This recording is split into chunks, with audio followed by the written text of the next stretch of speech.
Hi there. Welcome to the Contemplate Show. In this show, we try to answer life trickiest questions in the best way possible. We educate, encourage, and inspire individuals to achieve their goals. On this episode, we'll be talking about a very interesting topic: wife, mom, and success. The truth nobody tells you. With me to discuss this topic is Mrs. Rachael Osakwe. Thank you, Mrs. Rachael, for joining us today. Thank you, Enoch, for bringing me to your show today. All right. So to kick off this episode, we'd like you to just elaborate on this topic. Now, let's start from the unmarried. How do this start from? I mean, where does the journey begin? That's the word. Where does the journey begin to become a wife, a mom, and then pursue success? Okay, yeah. I'll start with what the topic says. Like, it's talking of wife, mom, and success. Today's woman is actually faced with lots of challenges, and today's woman is expected to excel in every area of their life. They are expected to excel as moms. They are expected to excel as nurturing moms, expected to excel as loving partners. They are expected to excel even in their profession as well, as ambitious professionals. So with these various expectations from the society, today's woman gets overwhelmed with this, trying to strike a balance with this, about this. And talking about success is something that it's not a one-size-fits-all thing. Success is something that differs from one person to another. I may have a different meaning of success. You too, you have a different meaning of success. So it depends on what your definition of success is. So that's what is going to be your drive as a woman. So you are asking about an unmarried woman now. How will an unmarried woman be able to juggle these roles? How will she prepare for this role? I guess my question is, starting from the end goal is to be a wife, a mom, and have that success in the goals that you have. Now, the reason why I brought the unmarried is, how does it start from? What kind of mindset should an unmarried person have towards that final destination? Okay. So for an unmarried lady, you have to have an idea of what being married is, what is expected of you as a wife and as a mom. So if you have an idea of that, that will be a guide. You should be able to get some of these tips. And preparing for marriage is not a thing that you will say, I am over-prepared for marriage. You can never be over-prepared for marriage. Even though we see the young ladies before they get married, they go to marriage classes and all that. They don't teach you everything. Some people even may skip it, so they don't get everything there. So it's a journey that a young lady will go into, and she keeps learning as she goes. So you can never say you are over-prepared for marriage. But there are some things that a young lady should have, the kind of mindset the young lady should have while preparing for marriage. One of which should be, she should be prepared to be able to manage her time management. That's some skills that a young lady should have started building up before getting into marriage. Because when you get into marriage, you have lots of things to do. You have to multitask.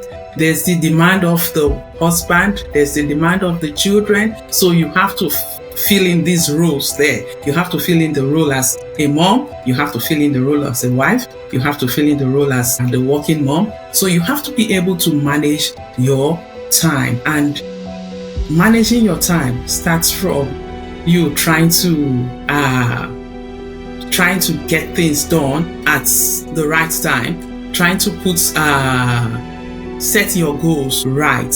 When you set your goals right, you'll find out that things just work out. We know that young ladies are already independent. Most of them, they're already independent, and there are some that would have started working before they get married. They're already used to doing things on their own.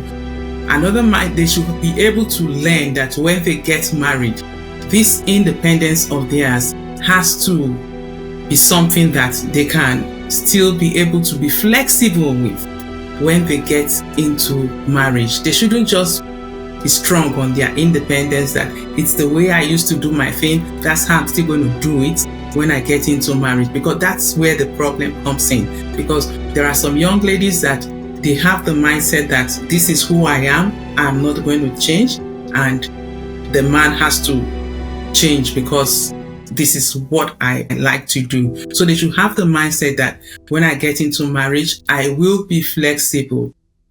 And marriage is a union between two people with their different aspirations. So you are coming with your own thoughts.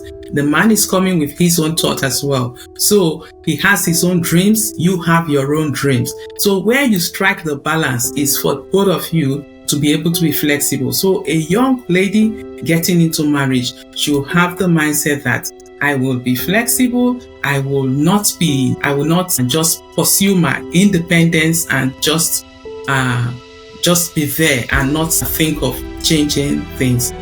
Mind you, one is not saying that because you are married and you're married, you should not think for yourself. You should not do things the way you used to do before. You should not have that independent mind.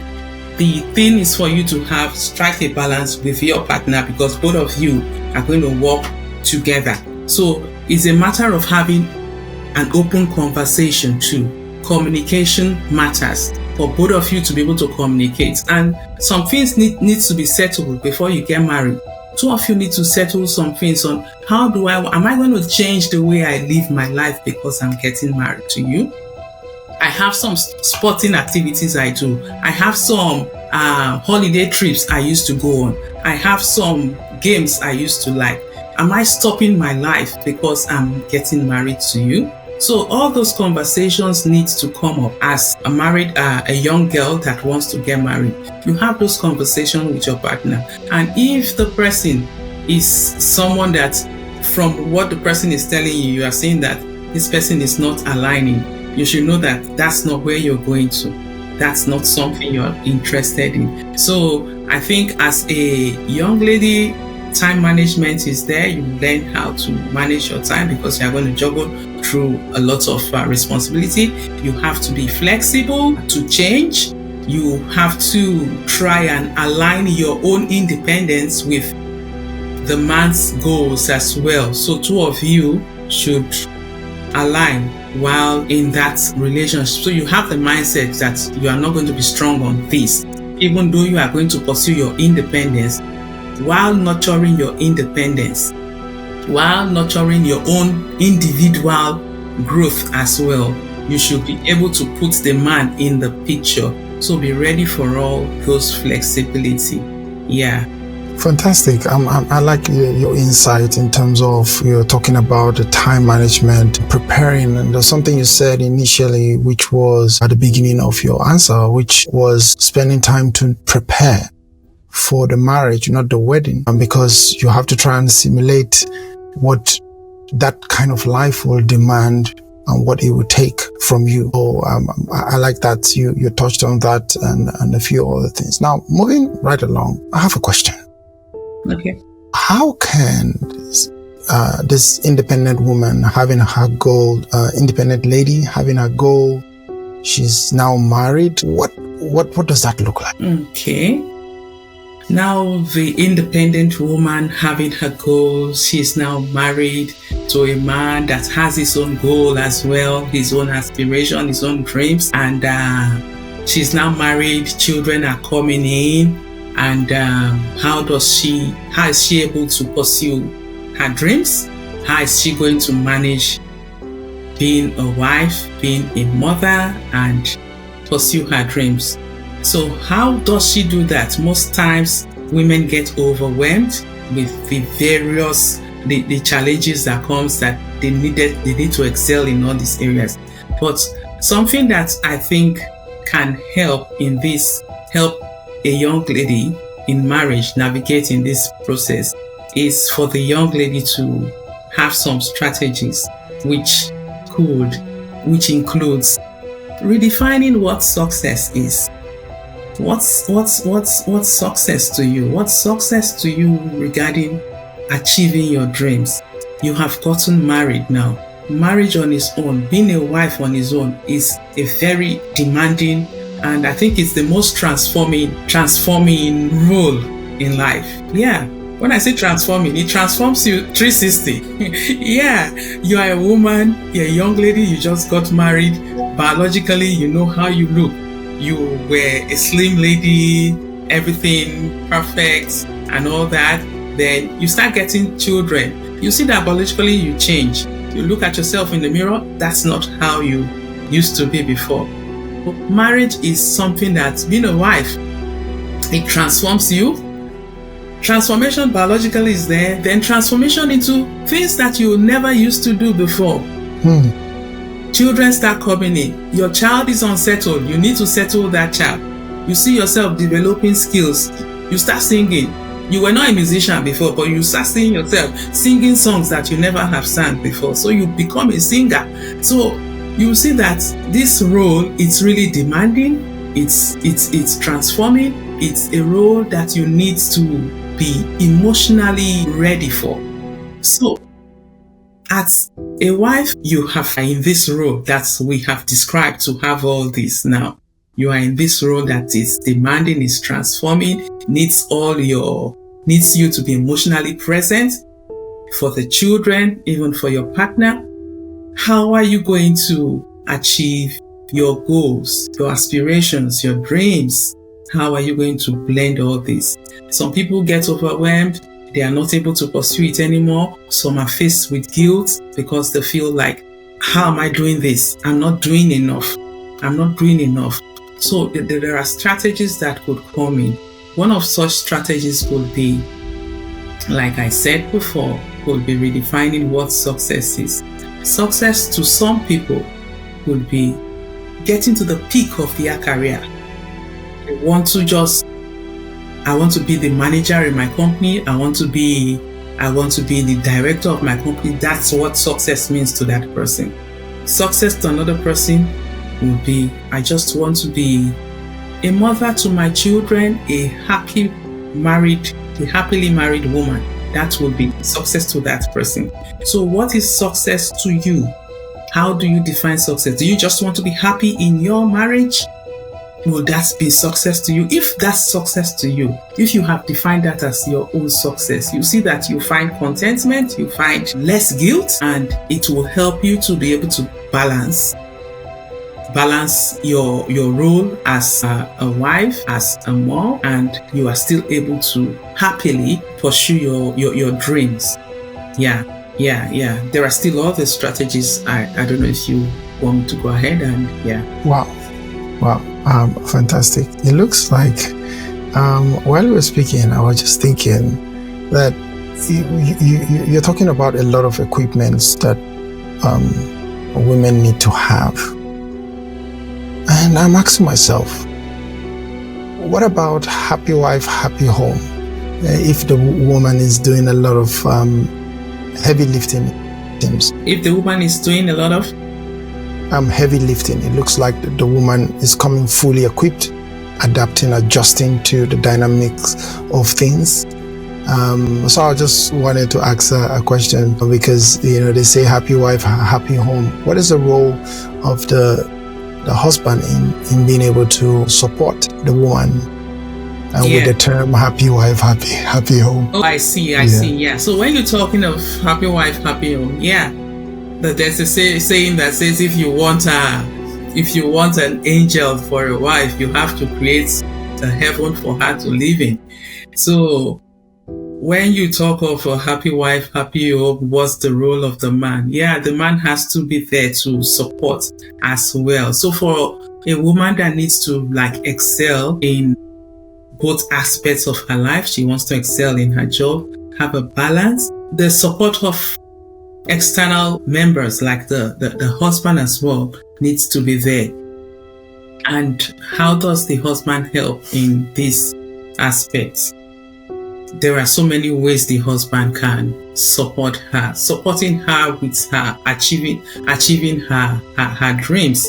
When she comes back from work, she wants to distress. She talks about the challenges she has gone through at work. There should be somebody to listen. That's emotional support. And even with task as well, even with delegation of task at home, if she needs someone to help her with some task and the husband is there to support her, you find out that things will, marriage is a union that will really grow if both parties are supportive to each other, if both parties are helping each other, if both parties act as the friends that they were before they got married, and they are supportive. So if the partner is supportive in that light, the wife can be in a good frame of mind.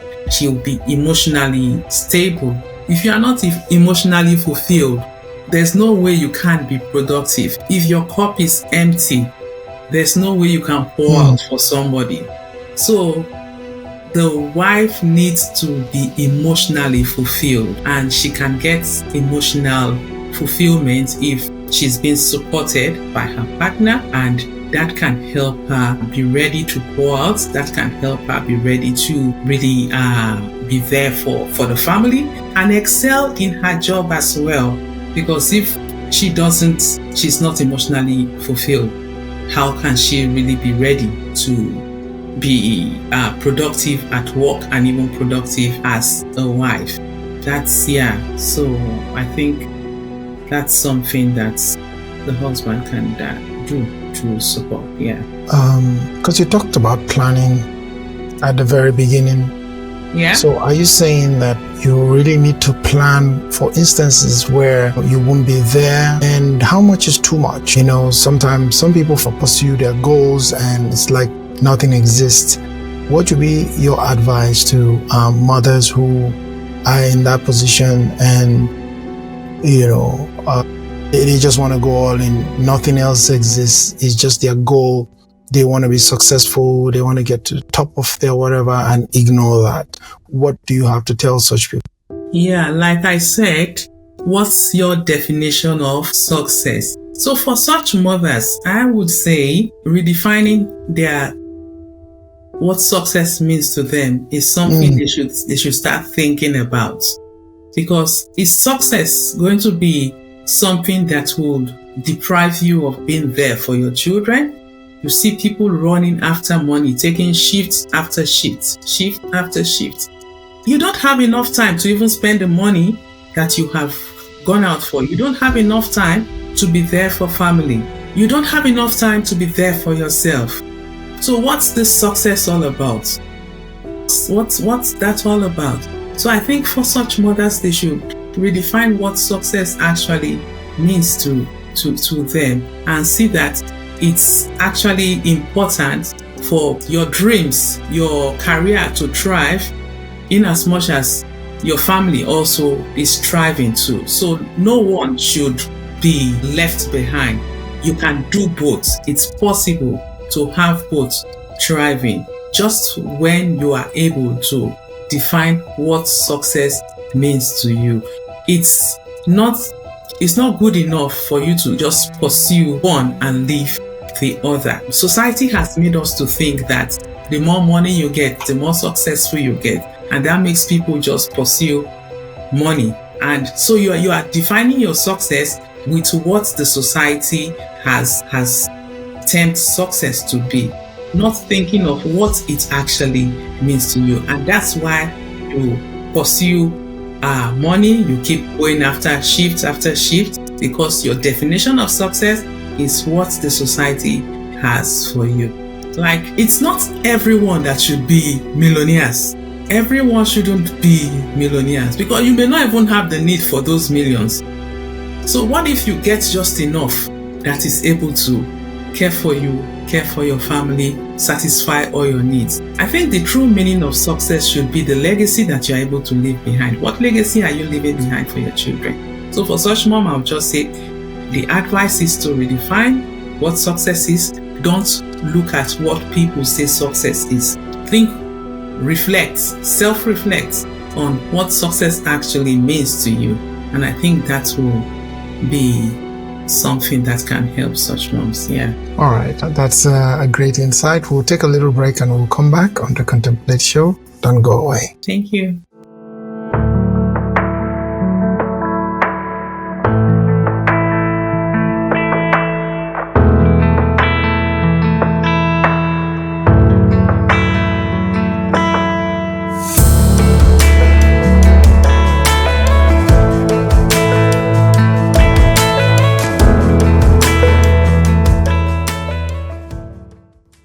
All right, we're back. We've been talking to Mrs. Rachael Osakwe, and the topic for this episode we were deliberating over was wife, mom, and success. The truth nobody tells you. So I have a question for you, Miss Rachael.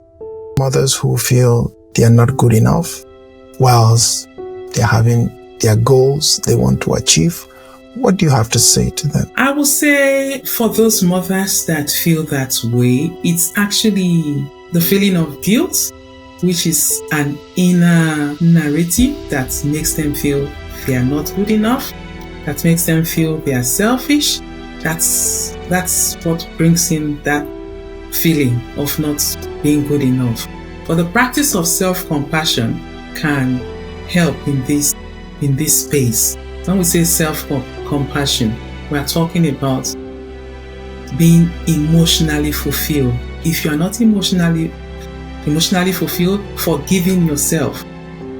When you are not emotionally fulfilled, you cannot really be fully present for your family. Emotionally fulfilled means being able to be full first.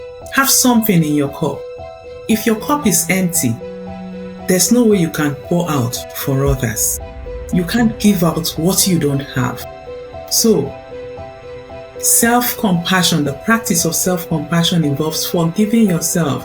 Forgive yourself for those times you were not able to attend your son's games. Forgive yourself for those times you were not able to be there when they had a playlet and you couldn't go. Forgive yourself for those times your house have not been as neat as you would have wanted it to be.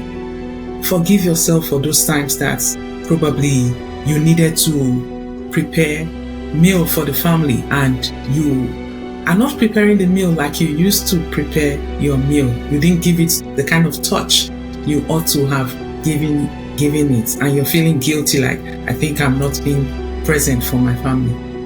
Forgive yourself. Forgive yourself for those times that probably you even struggled from work to be there for your child's basketball game, and while you were there, a work message comes in. You started sending texts to respond to that, and your son does a fantastic move and looks back and sees that mom is on her phone, and your son like, wow, mom is texting while she's not even watching me. Your son gets annoyed and is telling you, mommy, you were not even watching my game. Forgive yourself because you were not doing all those things on purpose. It's just because of the challenges that you have in your hand and you're trying to balance everything. So by the time you're able to forgive yourself of these things, this guilt will not be there. And if you are able to, the moment you're able to recognize that your career, pursuing your dreams, and your family responsibilities, the moment you recognize that both of them are not mutually exclusive, at that point in time, you are going to be able to achieve a balance. And this guilt you feel will not be a thing that will really disturb you. You will find yourself to be in an emotionally stable state to be able to be present for your family. Yeah. Wow, fantastic. We have 3 more questions before we let you go today, and thank you for your time. I know you're really, really busy. The question we have for you is, how can women who are having other commitments, so now we've touched on the family, how about extended family, how about other community engagements and things like that, how does that play out?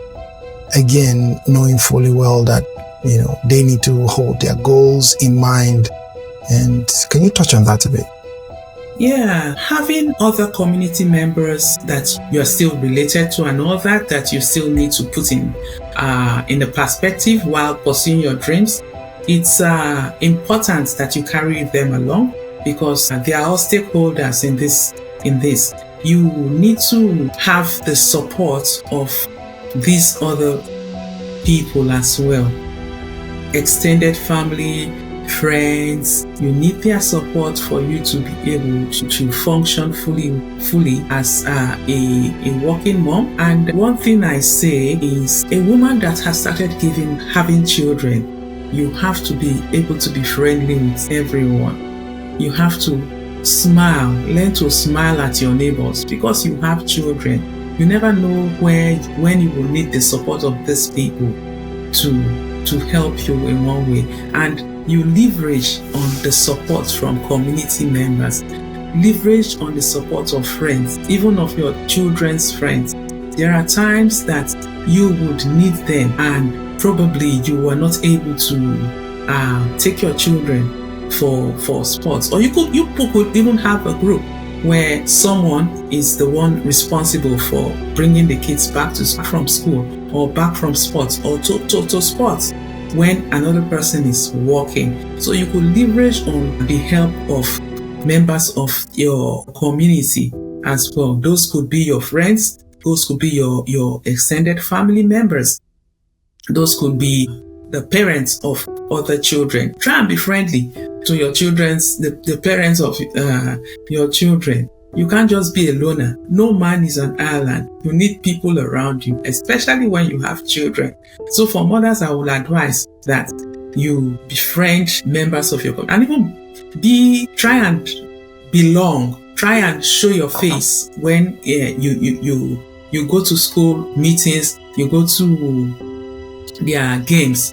Try and belong, try and make people know you, try and know people. Don't just be the one that is just sitting out there. No, get involved in the children's activities, know the people around, and you find out that support would come from these extended members of the community as well.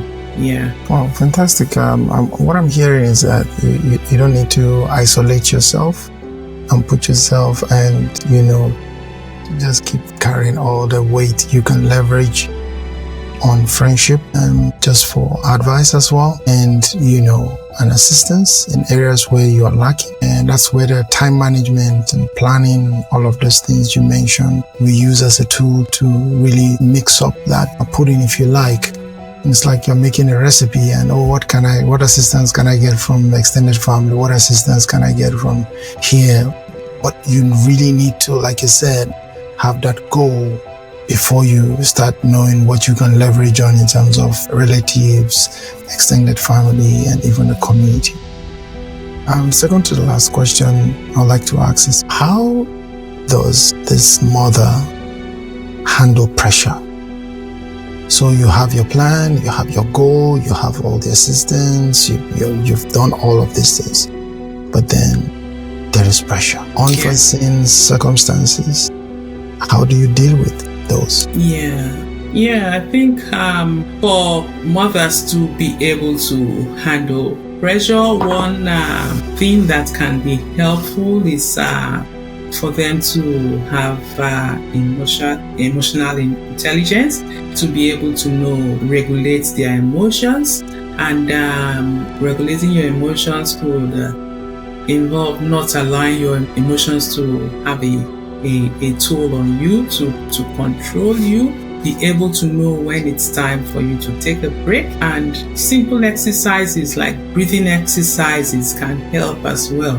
Know when to say taking some time out to even have self-care for yourself. You could even go to the shop, say, today I'm going to the shop for shopping. I'm just going to move around. You don't have money, just go and just look around in the shops. That can help to distress someone as well. Then, do not allow people to pressure you. To put pressure on you. And you yourself do not get pressured by people let me put it this way. Some people just like, with the advent of social media, so many people watch lots of stuff on social media and they get so much pressure over that because they may be seeing other kids that are thriving and the moms are posting them on social media. Then you are looking at your own kids and feeling stressed out that mine is not doing that way. Or you are looking at the family of other people that have been posted on social media. My family is not this way. Or you are looking at someone that is posting that they are thriving in their career as well. And you're feeling like you are not doing what this other person is doing. And that is stressing you out as well. So don't get pressured about those things. Don't get into competitions that nobody has put you into. Yeah, so don't get into. So that's one thing I think mothers should be aware of. No one puts you in that competition. Don't get yourself in there. And you can help yourself distress, help yourself calm down if you are not placing yourself in positions that no one is placing you on. Don't get pressured. And another thing is, another way you can distress is by not expecting so much of yourself. Don't beat yourself too hard about things you are not able to achieve. It's okay not to be perfect. It's okay. We are all striving towards perfection. So I think, if a mom could have that mindset, you'll find out that will really help you distress. Yeah. Wow, fantastic. The last question we have for you today is, how often should a mother revisit her goals and assess, how she's doing vis-a-vis, the goals she wants to achieve? Yeah, there definitely is not a specific time limit for reflecting on your goals. There's no specific time limit. Reflection is a thing that could be done daily, could be done weekly, depends on the mother. But I think reflecting on how far you've gone should be something that a mom that wants to grow as a mother and as a professional should be doing regularly. I can't place a time on it, but it should be something regularly. Reflecting on your actions as well. Now we have said that you forgive yourself, you do time management, you do all this stuff. You reflect on how far you have gone and on your actions each time. And I think a daily reflection on your daily activities, it's not a bad idea. Yes, because even by the time, it could be a quick thing. By the time you lie down on your bed to sleep in the evening, you've had everything done, you're just on your bed. You can easily reflect on how your day has gone and reflect on how that affects your goals as well. Am I working towards my goals? Am I achieving my goals as a mother? Am I achieving my goal as a wife? Am I achieving my goal as a professional? Am I striking a balance? You could just have a mind. It's a quick thing. Think through it. And I think that's, Okay. Fantastic. Thank you, Mrs. Rachael, for your deep insight on this topic. Wife, mom, and success. The truth no one is telling you. Before we let you go, I'd like you to give an advice. What would be your advice to women who feel, I'm a wife, I'm a mom, I'm not too sure about success. Maybe that's a fairy tale. What advice will you give to them, letting them know they can actually achieve their goals, their dreams? I think one advice I will give to them is that it is possible for you to be successful in the various areas of your life. It's possible for you.